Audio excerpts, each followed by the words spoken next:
Assalamu alaikum. There are two types of sins, major and minor.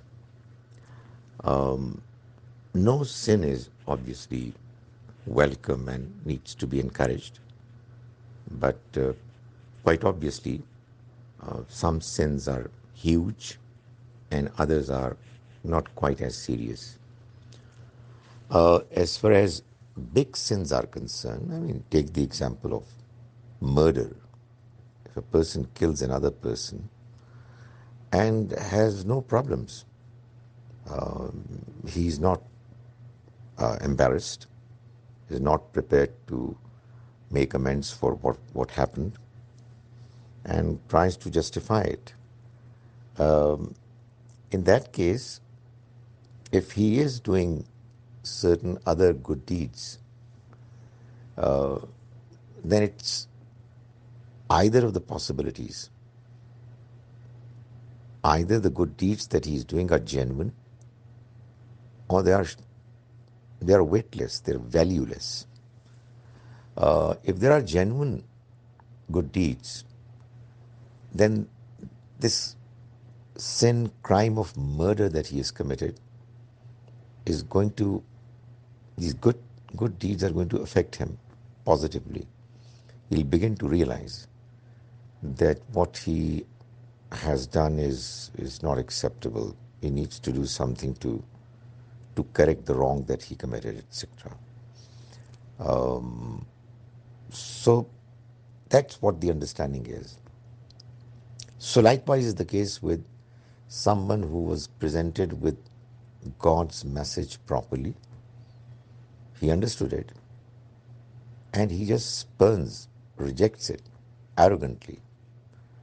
A person is informed about a message from God and he's kind of confused, or even if he thinks it's right, but doesn't have enough courage to say that it's the right message, because he can imagine that there are going to be difficulties in his life if he accepts it. It's not rejection. We don't know what the Almighty is going to decide, but most certainly what he's going to decide is going to be fair and is going to be based on wisdom, on his mercy, etc. But a person who arrogantly rejects God's message or arrogantly kills somebody or likewise does other sins and is not prepared to feel bad about it, doesn't have any remorse within him. And on the other hand, he is doing a few good things. So there's always going to be this competition between the good and the bad within him. But if the bad deeds, more particularly the major ones, they continue to be there in him, then most certainly the good deeds really have no value, because they're just valueless. They don't impact his personality. They don't influence him. As far as minor ones are concerned, obviously one is always strongly recommended to get rid of them as well. But their case is different. I mean, a person talks about others and is not particularly careful. Well, he should be careful. But so long as he's not arrogant, he's not insulting, and it's just a vain talk,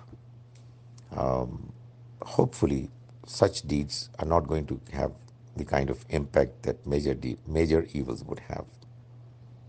So that's what the understanding is.